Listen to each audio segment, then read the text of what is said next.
Welcome to the Connected Mom Podcast, where we have real conversations, helping you to connect more deeply with God, more empathically with your fellow moms, and more intentionally with your child. I am Becky Harling. I'm your host. And today I have one of my favorite guests with us. She's back for a second time, and I just love her to death. And I know you're going to love her too. It is New York Times bestselling author, Crystal Paine. And Crystal is not only a successful author, but she has 5 kids. Is that correct, Crystal, or do you have 6? We have 6. 6. I was close, You were close. but that makes you a hero in my eyes. I mean, 6 kids is a lot, right? So first of all, let's start with tell us about your 6 kids. What are their age ranges and all of that? Yes, so we have 16, 7, sorry, I said that wrong. Let me start over. We have 19, 17, 15, and our 19-year-old and our 17-year-old are both graduated, and our oldest is starting her second year of college, and then our 17-year-old just graduated, and she's going to take a gap year, and then our 15-year-old is starting high school, and then we had 10 years of secondary infertility, and then we have a 4-year-old, a 4-year-old, and a 2-year-old. Our second 4-year-old was adopted from foster care and has a lot of special needs disabilities. He has Down syndrome as well as a cleft lip and palate and a feeding tube and just a lot of cognitive delays because he was born at 27 weeks and had a lot of malnourishment. And so he has been just such a gift to our home and also taught us so much and just really slowed us down in the best of ways. I love that, Crystal, so much. I have a deep heart for adoption. And, one of my grandchildren is adopted. And so I love that you guys did that. But one of the things that's kind of your specialty is saving money, which, man, we all need that right now. I mean, right? The economy is bad, prices have gone up. Interest rates have gone up. And as moms, you're trying to provide for your kids. And, as we're recording this, it's back to school. But really, this episode could air anytime because moms are always looking to save money. So I want to talk a little bit about that. How did you get into that for starters? Yes, so I've actually been blogging about saving money since 2006-ish. I started blogging in 2004, 2005, and really found out that something that people were hungry for was ways to save money. And I come from a family of 9. There were 7 kids in my family. I was homeschooled, and part of my home ec was to do the menu planning, the grocery shopping, and the cooking for a family of 9 for 2 years. And so got lots of hands-on experience, and my mom was really good about teaching us to stick with a budget. And she actually is the one who introduced me to coupons, and she gave me this big tub that had all these dividers in it when I got married with her couponing system. And so she really set me up for success. And so when my husband and I got married, we set this audacious goal that he was going to go through law school, we were going to stay out of debt. And then the rubber really met the road because we realized, it's easy to say, I trust God, God always provides. But when you don't know how you're going to pay your rent check that month, you don't know how you're going to put food on the table, you really have to trust God at a new level. And so we learned to maximize the mileage of our money. I was so grateful for what my mom had taught me and really was able to stand on her shoulders and learn a lot of new skills that allowed us to be able to live on a beans and rice budget, literally a beans and rice budget many weeks. We didn't have, I remember we would buy 1 bag of frozen chicken and that would last us for 2 weeks. That was the only meat that we would have, and just whatever was on sale, whatever I could get almost free or free with coupons, that's what we ate. That's what we, made do with. And God was so faithful. And I also just learned a lot of creative ways to really pinch pennies, but also to be content.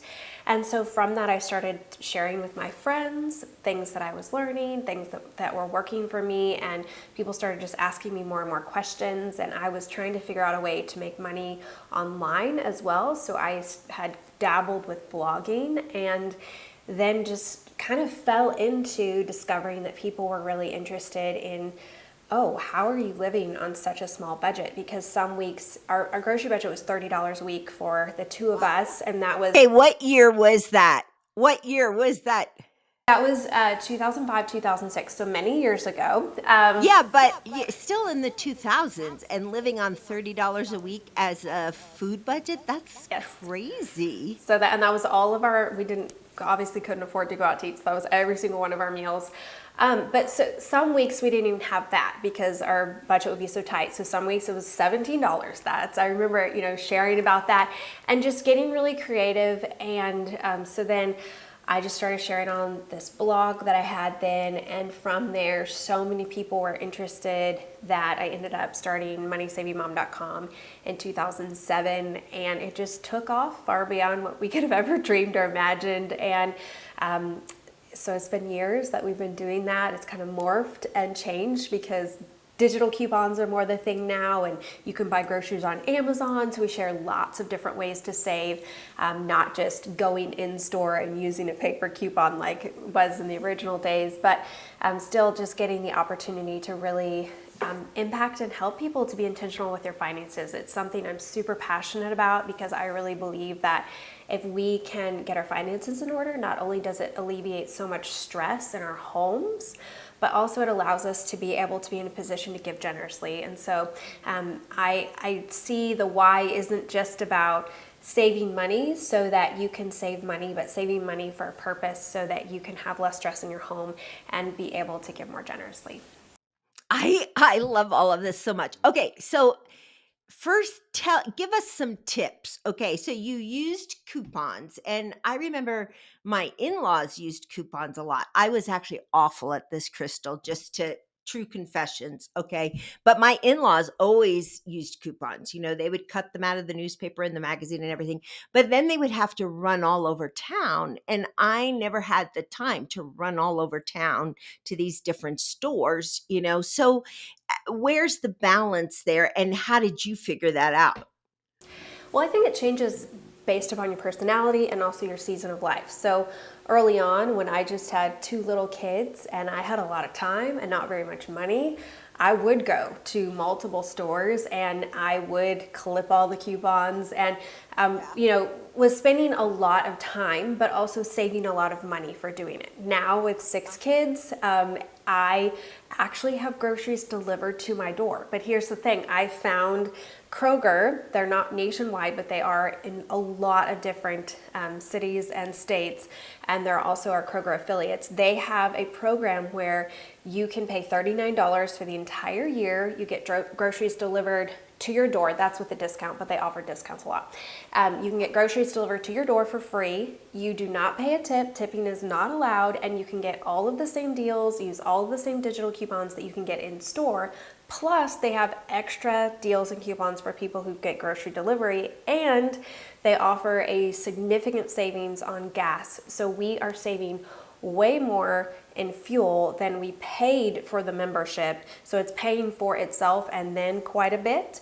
And we're getting groceries delivered to our door. So it's, really figuring out your season of life and what works for you. But I think the biggest thing that I encourage people is start really small. Like if you're not paying attention at all to how much money you're spending on groceries, if you don't have a budget at all, let's start there. Let's start with the basics. So, I say to always start with $40 to $50 per person per week. Let's set that as your food budget for the week. And so, if you have 4 people in your family, that's going to be somewhere between $160 to $200 for your budget. And if that feels just super, super small, well then pick a higher number.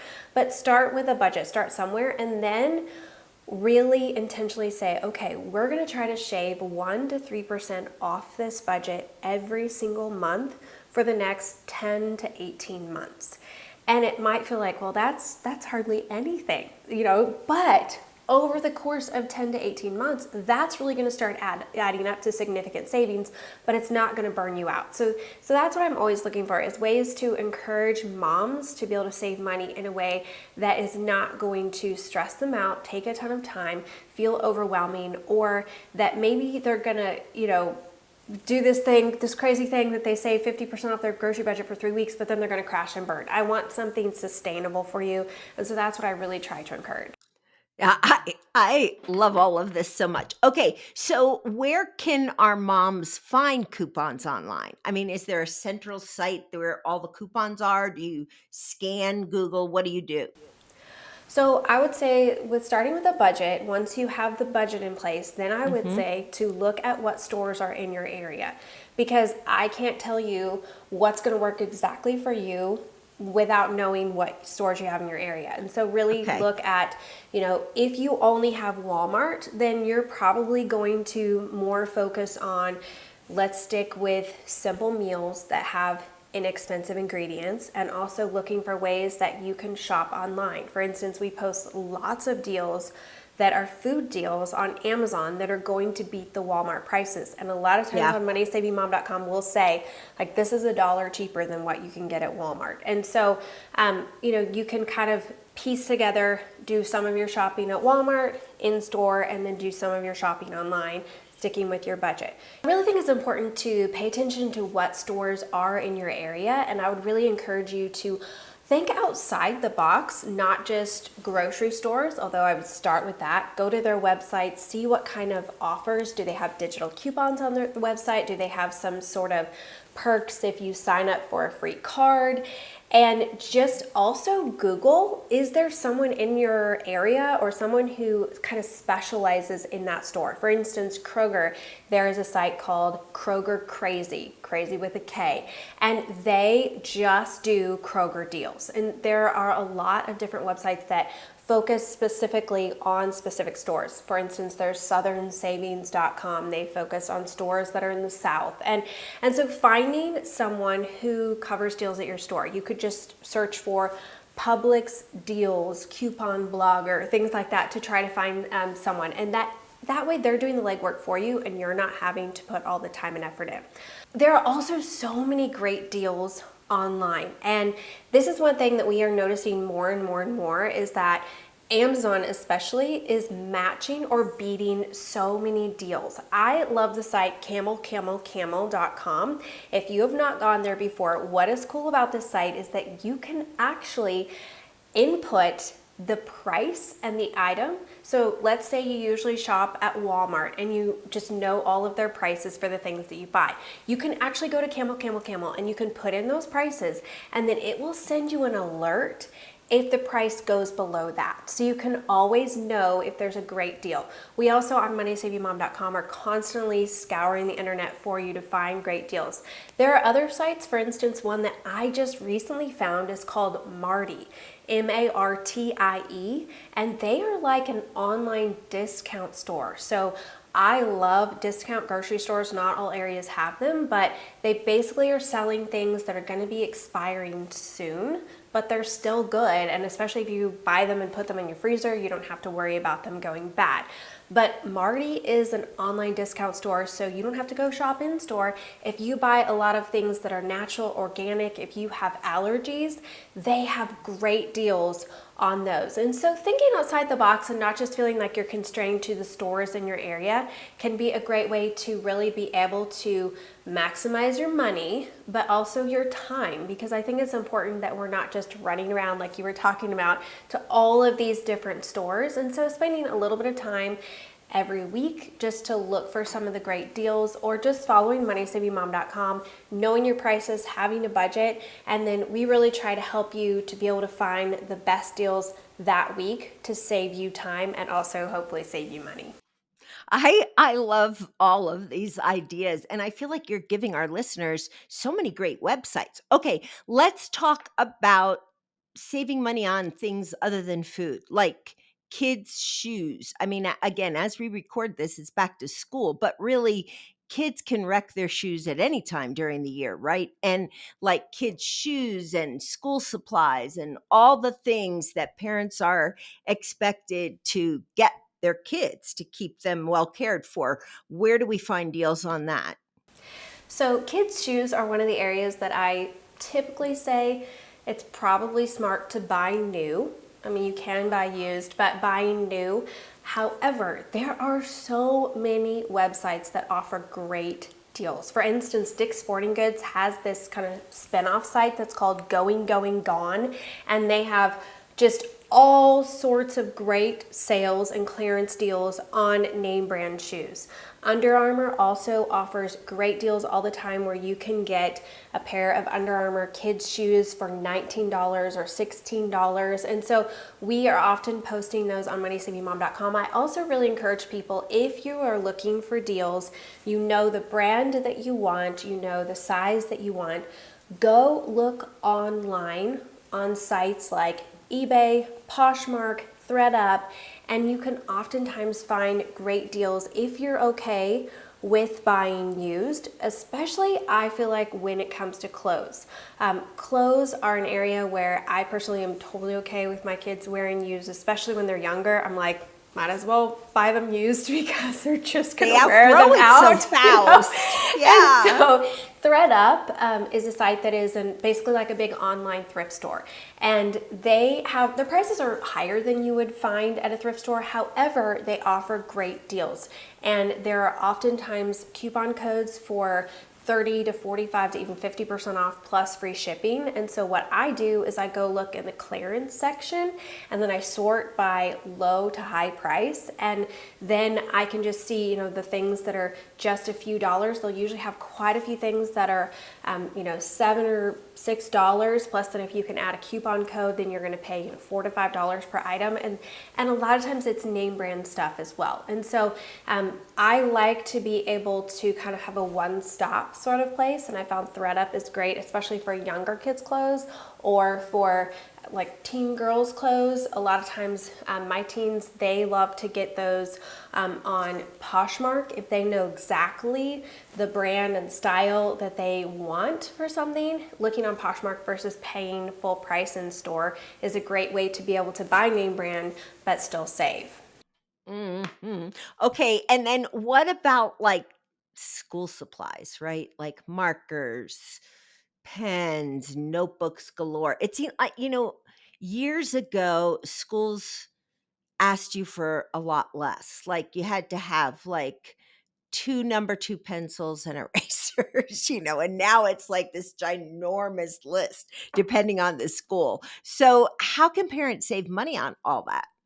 So right now is a great time to be buying school supplies if you are in the back to school season, because there's so many great deals on them. For instance, Walmart and Amazon right now have quite a few different deals on school supplies that they start at 25 cents. And so, and I was just looking because I was getting my school supplies for my kids, and multiple things that were on their list were 25 cents. And so looking online, and I also encourage people, anytime you're shopping online, always look for a coupon code and shop through a cashback site. So you can just Google whatever site you're going to be shopping on, just search, Walmart coupon code. Especially if it's not as large of a site, maybe a smaller site, it's much easier usually to find a coupon code. But then also cashback sites, for instance, Rakuten. When you shop through Rakuten, you're going to get cash back on every order. So that's just a great way to increase your savings for something that you're already going to be, spending money on. The other thing I was going to mention is that some schools offer where you can just pay a flat fee and just get all of the supplies, and like basically it's just a box with all the supplies. That sometimes is a much better deal than you trying to go run around and try to get all of the things, because it's saving you time. And so if your school offers that, I would definitely look into that, because we also have to think of time is money and the return on our investment of time. If we're going to be running all over town to try to get things, it might just be a better deal to maybe spend $10 more but save a lot of time. Yeah, I know one of our daughters, their kids are in a charter school and they offer that. You pay a flat fee if you don't want to do the school shopping and they get everything for you. And so she does that to save time. Her school also, the kids wear uniforms, but several times a year they have a uniform like resale program, because kids don't generally wear out their uniforms. They just grow out of them, right? So that can be a help. What about this is a random thought, but what about saving money on travel? Like if you want to get away from your kids for a weekend, you just need a little break. You love your kids, but it's time for you and your hubby to get away. Are there travel deals? Oh, yes. So many travel deals. I would say, so if you're willing to be flexible on your dates and where you go, there are so many options out there. And so I've also found, I was actually just asking my audience recently about saving money, and so many people said to book on Tuesday, which I thought was very interesting. It used I've heard that Yes, too. and so they said to book on Tuesday, that's when you can find the best deals. And so we've also found that if you book like a package deal, for instance, like Travelocity or something like that, a lot of times they will offer package deals. And if you're willing to do you don't know exactly where you're staying kind of situation, but you just know, oh, it's a 3-star or 4-star or something hotel, then you can oftentimes get a really great deal by doing that. My brother, actually, he was just recently visiting us in Nashville, and he wanted to go with one of his friends, and they wanted to stay at a hotel,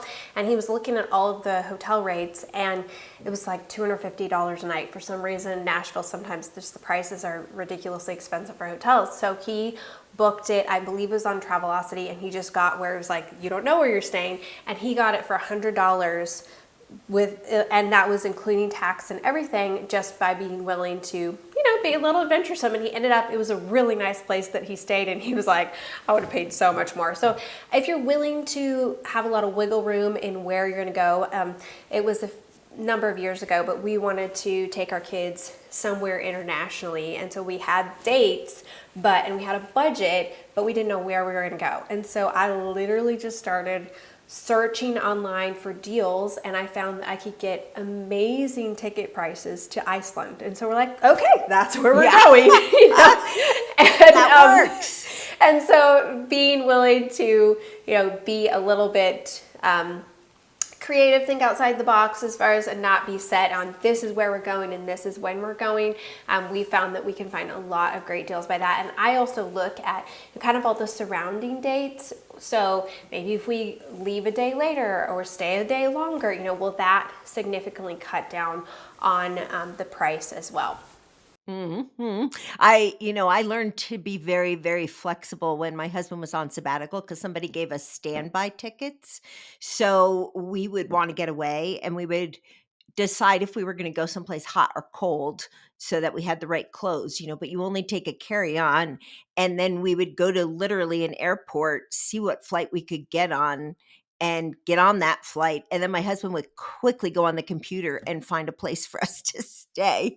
And it was such an adventure. It was wildly great for our marriage. It was definitely an adventure, but we had a lot of fun that year. And we saved a lot of money, because somebody had given us standby tickets. So, but I think spiritually, this is such a great conversation, Crystal, because I think there's a lot of emphasis in our culture on getting rich, but our money, our resources, our home, everything belongs to the Lord, right? And what I love about your stuff is you're showing us how to save money so that we can be generous. How have you taught that to your kids? I really think it starts with what we model before our kids. And so for us, it's living that out. And it's not just being generous with our money, but also just with our life. So being willing to open up our door and have people in our home. Like, that's one thing. I think sometimes giving of our time and giving of our stuff, as in like bringing people into your home, and sometimes stuff gets ruined, stuff gets messed up, stuff gets messy, but for me, that's just a heart posture of like, it's all yours, God. So it's really okay, like not clinging tightly to anything that we have on this earth, but just living with hands wide open. That's been so good for me. And I always just think of this visual of just flinging our door wide open and being like, come on in. And so for us, that's been through foster care. That's been through opening up our home in situations where, things have gotten broken and messed up, and, but it's okay. Like, it's all God's. And so living that example before our kids, and then also giving them opportunities where they have to live sacrificially as well. And foster care has been one way that we've done that. We've also taken them on mission trips to places where there was a lot of poverty. And allowing them to just really get to see firsthand that, they have so many gifts that they didn't realize, but then also for them to see that just because people don't have things doesn't mean that they don't have joy. And I think that that's such an important concept for our kids to understand, that stuff does not buy happiness. And yes, getting in a better financial place can mean that there's a lot less stress. But I look back at the early years of our marriage and realize that that's when I learned contentment. When we didn't have money to even shop at thrift stores because there just wasn't money, we had to make do with what we had. I learned that it was enough. And really to learn to find Jesus is where our true contentment is in. And he is the only one who can fill a hole in our heart. And so often we're trying to buy more things, do more things, have these experiences in order to fill something that only God can fill. And so I think it's good for us to experience times where we don't have a lot, where we're in a space where we're kind of giving up the last drop of what we have, whether that's of our time or whether that's of our resources, because it forces us to learn to really rely upon the Lord and to find him to be so faithful. And then it gives us that foundation from which to live, that we know that he is always enough. So no matter what happens in the world, I feel like there's a lot of people right now who are really stressed about just the Everything. world in general, and then Yeah. also finances, to get to that place of knowing that, you know what, if all we have is Jesus, that's all we need. And he is enough. And no more money. I just was writing a post on this, that it's not an elected official. It's not it's not a change in policy. It's not a person. It's not possessions that are going to ultimately, but what is going to give us long-lasting fulfillment and happiness. It's truly just Jesus. And so finding our hope in him and living that before our kids, I think that that's one of the greatest gifts that we can give to them, because it's going to give them that solid foundation to know that if all I have someday is Jesus, he's going to be enough. Oh, that is such a great place for us to end this podcast, actually, Crystal, because I couldn't agree with you more. And I look back on my married life and our life raising kids and the times where we didn't know where the next meal would come from or whatever. God has always been faithful, and Jesus really is enough, and he's everything. And so I just can't thank you enough for being on our podcast. We're going to put your website in the show notes. I'm going to advertise your book in our show notes. And moms, I hope that you're going to visit Crystal on her website and on her blog, because it is so rich, no pun intended, but it is so rich in content. And we want to give you tools that really will help you to be able to live your life well connected with your kids without being so stressed out over money. So, Crystal, would you just close us out with prayer? Heavenly Father, I just thank you for every woman who is listening today, and you know the needs of her heart. You know where she's struggling.